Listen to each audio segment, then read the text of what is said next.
Hey guys, welcome to another GameXplain discussion. I'm your host, Andrew Seegers, and this time we're joined by Derek Bittner and super special guest Kevin Cassidy from GoNintendo to discuss our reviews of Kirby and the Rainbow Curse. So let's get started. Alright guys, so our reviews for Kirby and the Rainbow Curse just went up, and when I say our reviews, I mean Derek's and not so much mine, because I didn't actually review the game, but I played a ton of it. And of course, your review went up as well, Kevin. So I figured we'd give our brief, opinions of the game, like a quick summary of our respective reviews, or in my case, just my opinion. So let's go and start off with you, Kevin. What were your overall thoughts on Kirby and the Rainbow Curse?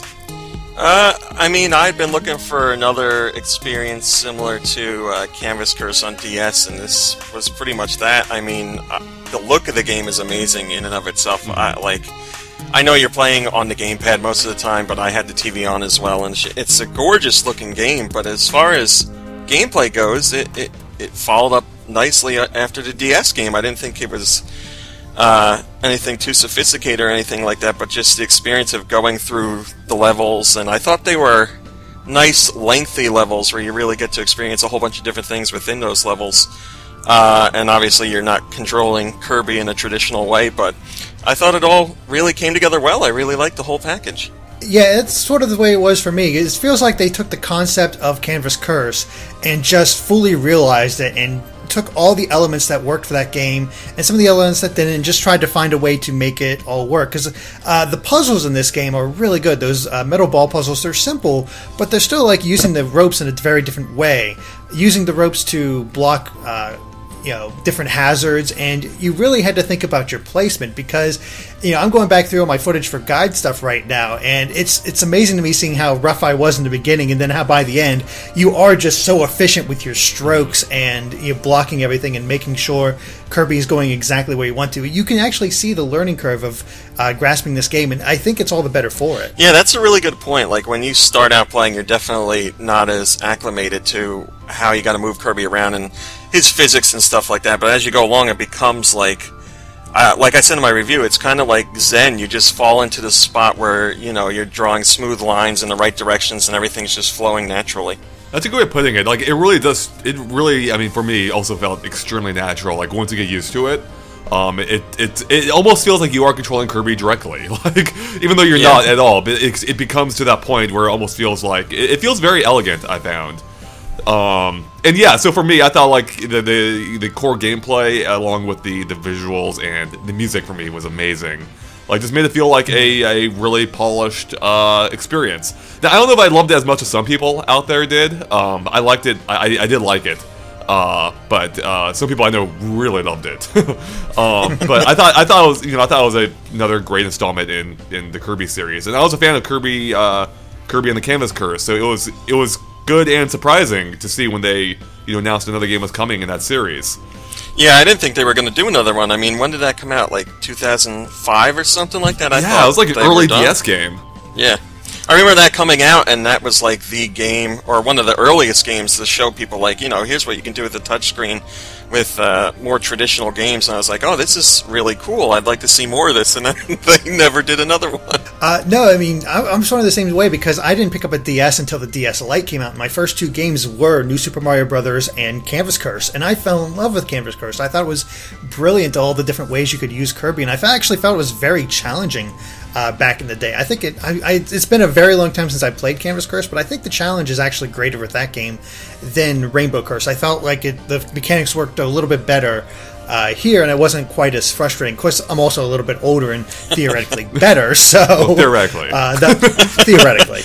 Yeah, there's times when I play games now, and I'm like, I feel like 10 years ago I could have beaten this easily, and now I'm really struggling. Oh, I've had that. Well, there have been times where I've had to go back and consult my own guides when I worked at IGN and GameSpot to figure out how to get past something. And that's actually always kind of nice, like when I'm like, oh, that what I wrote actually worked back then. But I had no idea of testing it back then, because I knew what I was trying to write, so I don't know if I was actually doing it right. So, Kevin, so it was interesting that you brought up, the original Kirby game and how, it showed what you could do with a touchscreen. I agree, like, it felt like a really innovative game back then. Did something that really no game had really done before, showing how you could, use touchscreens to, in this case, literally draw your path that you wanted to go. Yeah. Now, I've seen some people or at least I'm thinking of one specific review that mentioned that this game seemed like it could have been an iPad game or like a mobile game, and like it's so weird to me how we've gone from seemingly, you know, Kirby's Canvas Curse, which was original, you know, a fully fleshed out game, and now a sequel to it, which is, you know, basically the same thing. And now it's been equated to being like a, what, $3 iPad game? I was wondering if you guys had any thoughts on that at all, or... Well, that's the mentality nowadays. Like, you know, I was talking to a friend about iPhone games and stuff like that, and he's like, if it's over 99 cents, I'm not getting it, and it doesn't matter what it is, like how much time was put into it, what type of game it is, like, is that 99 cents? If it's not that, I'm not even going to give it a chance. And now, any game that has, like, touchscreen mechanics, everybody's like, oh, this should be a 99-cent game on the iOS platform or anything like that, any mobile platform. If it's got touch, it deserves to be on mobiles and shouldn't cost regular retail price. Yeah, that's weird. It doesn't make any sense, right? Yeah, I mean that's not a knock against mobile games or anything like that at all. It's just, you know, I guess that's the world we live in today. Well, that's, you know, it's just completely insane to me that people immediately equate it to that just because it has touch controls. Because to me, the pricing on this game is perfect. It's definitely not a full $60 game. It's not a full-fledged as all that. However, it's definitely not a cheap game. It's fully realized. It works well. These are graphics, like, you could not expect these graphics on any kind of mobile game. The style is part of the game's charm. And to negate all that to say, oh, it uses touch controls, I might as well just be swiping on my phone. No. There's a reason people are complaining about not being able to use the TV. The game looks so good and so gorgeous that we want to see it on the TV, and we're still relegated to the Gamepad, which, you know, it might as well be a iPad. So you're kind of getting that experience, but I want it on the TV, and I don't know, it just drives me nuts that people are saying this should only be mobile, or, you know, Nintendo would better serve putting this on mobile. And it's like, no, I don't think it would work as well, honestly. I think the controls are too precise for that. Well, I don't know. That's every analyst nowadays, right? They're like, Nintendo should put everything on mobile. Yeah, that's true, right? Yeah, I mean, I guess, I agree. I don't think the game would actually work as well on mobile anyway. I think this game kind of demands using a stylus like, you need that precision, you know, without blocking the screen with your hand. But I do think, I mean, it gets, you know, also more to the point of the price factor. And I mean, I felt like $40 for this is a very reasonable price, just as it was for Captain Toad. So yeah, it's surprising to me that some people think it's overpriced by, what, $35? Yep. Well, how many years ago did Iwata say, I think it was at a GDC, I don't remember, what he was talking about mobile developers devaluing content, and everybody was in an uproar saying, Iwata hates mobile, I can't believe he's saying this stuff, he's disrespecting mobile developers. But I mean, you can see that happening now. Like, it's been going on for a few years now, like I was saying. Unless it's got a cheap price or it's free, then people aren't going to pick it up on mobile. I mean, there's huge success stories on mobile, but for every huge success, there's hundreds, if not thousands, of more games that never go noticed. That's entirely true. Yeah, that's absolutely the case. Now, speaking of touch controls, actually, what were your guys' thoughts about using the gamepad in this game? The fact that, you know, it is a Wii U game, but it is primarily played on the gamepad, which is a little bit odd to me. You know, I mean, it's still a fun game, but the visuals are so gorgeous. Like, it is something that I feel like is better appreciated on the TV. And I was a little bit disappointed that Nintendo didn't offer any real means of being able to play on the TV as well. Like, you basically have to play on the gamepad. And I feel like there are a couple of things they could have offered to made it more practical on the TV. But I don't know, do you guys have any thoughts on that? Did that bother you at all, like it did for me, or...? I mean, it definitely came up in my mind just because, like you said, because the game is so gorgeous looking that I wanted to see it on the TV. And obviously, you can have the TV on when you're playing, but if you're playing, you're not looking at the TV. You have to focus on the gamepad screen to play. Oh, I tried. Yeah, you can't. Yeah, there's really no switching back No, and forth. I made that attempt too. Well, that's the thing. Everybody's complaining, saying Nintendo's not making games that utilize the gamepad. So Nintendo, in typical fashion, is like, well, here's a game that only uses the gamepad. Yeah, take that, everyone. But yeah, I mean, like, the TV aspect, you know, it doesn't affect how much I enjoyed the game, but it does affect just how I feel about, like, the TV doesn't really need to be there at all. Yeah. And I understand that's going to irk some people, and to each his own, but yeah, outside of just the visuals alone, I didn't have too much issue with it. I'm pretty much the same way. I mean, it would have been very nice to be able to play on the TV. I really wish I could have. I did make it a valiant attempt at trying to play the game looking at the TV while trying to do it blind, and I'm like, no, you need that precision, especially at the later levels. And you know, I actually got so used to, like, I played with the TV on the entire time because I liked having the soundtrack, and I got surround sound, so I was able to really listen to all the music. And even when I was taking a look at, like, the all the figurines or the secret diaries, I was so in the habit of looking at the gamepad, I didn't even look at the TV at all, even though I could easily do it in that situation. I just got so used to it. And that's, you know, fine for what it is, but it is, as Andre said, it would be nice to actually enjoy this game on the TV, because I kind of felt jealous when I had a friend come over to try out the multiplayer, and they're you know, playing as Waddle Dee and doing all this, and I'm like, no, I want to look at the TV too. Hey, you want to trade, buddy? You want to play as Kirby? Yeah, that's why I like playing games here. Like this game, I played this game, obviously, gamepad, and had the TV on just like Derek for sound and all that, because I was listening to the music, but then like friends will come over and check it out, and then I get to watch them play on the TV while they're playing on the gamepad, and I was like, oh, look at how much better it looks up there. It really is. Like, I mean, you get used to playing it on the gamepad, but then you look at the TV again, it's like, oh man, it's like a whole other world out there. Yeah, if you focus on the gamepad, which you are when you're playing, you don't really think too much about it, but when you catch a glimpse on TV, you're like, oh, what am I missing out on?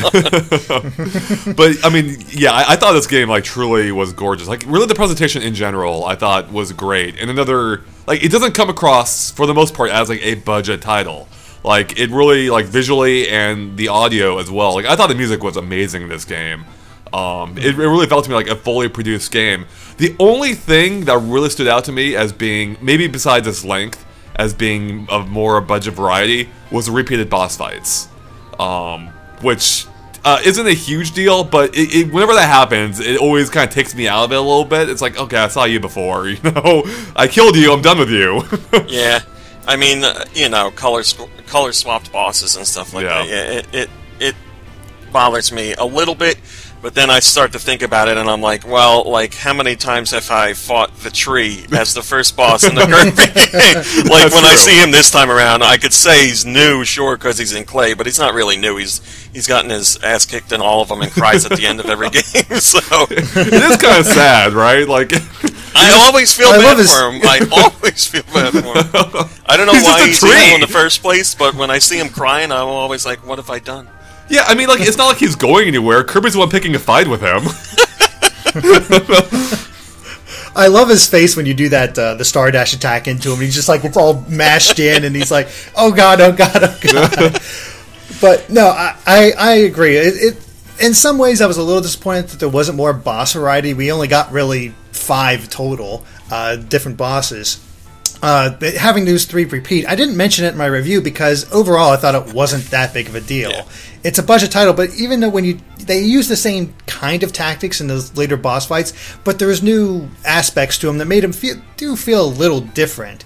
So I couldn't harp on the game that much, and I was like, you know, I still enjoyed fighting them. It was still a good time. So I was like, it's not really worth mentioning. Right. And it just, you know, it worked out for me, but yeah, oh well. Repeating boss fights seem to pop up in Nintendo games from time to time. Like, every once in a while, Nintendo goes with that, you know, like in Wind Waker, where you take the bosses on again and stuff. You know, it pops up every now and again, so it's not like Nintendo does it in every game. If they were doing it time and time again, then I might have been more upset by it, but yeah, this time around it didn't really bother me. Mm-hmm. Now, there is something else I wanted to mention, and we actually kind of touched on it before, and that's the game's controls. Now, I believe we're talking a little bit before this discussion, and it sounds like we all agree like that the learning curve worked really well in this game. Yep. Yeah, it walks you through the process pretty well, like the level through the level design. And yeah, I had no issues with coming to grips with the controls for the most part. Now, I wasn't sure if I wanted to mention the review specifically, but I feel like I kind of have to simply because I posted on the review. So I saw that. Yeah, so people are going to know anyway.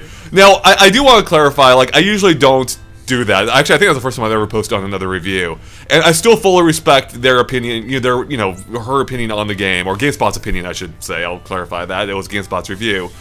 It's fine. Like, not not everyone has to like the same thing. I mean, God knows I've gotten enough hatred over some of my reviews.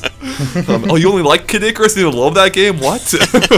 So yeah, if only Ash was here, he would flambe. Right. So my problem. So if I want to call it that, the thing I took issue with her review was not her stance at all. I can totally understand not liking the mechanics or the controls. What threw me off was really a specific line about it, and she said that the game has an infuriating learning curve. And that is what I don't understand at all. I mean, obviously that was her experience. I can't argue with that. That's how she experienced it. But I will say, like, watching her gameplay video, I can kind of see why she felt that way. All I'm saying is I can see why she would feel that way based on the way she was playing.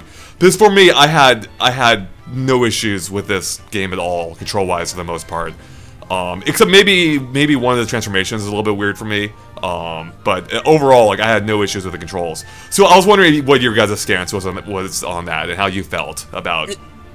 Yeah, like you were saying, like, they can have their score in a review, and that's completely fine. I'm not, like, yelling about the number that they gave the game or anything like that. I'm just trying to come to a better understanding that came from the review, like that line that you were talking about. Because I guess I kind of addressed it in my review before I knew this GameSpot review was going to come up. Yeah, it actually it almost sounded like a response in review to it. But I was when you approach the gameplay, I think the game lends itself nicely to learning curve because I felt it kind of encouraged you to take your time as you progress through levels, and you'll just learn naturally how to better approach situations. Like I didn't feel rushed through levels. I didn't feel like I was being unfairly pushed or anything like that. And as I was playing, I would, try out different lines and figure out how things worked for certain enemies and stuff like that. And controls, obviously, in the beginning were fine, but you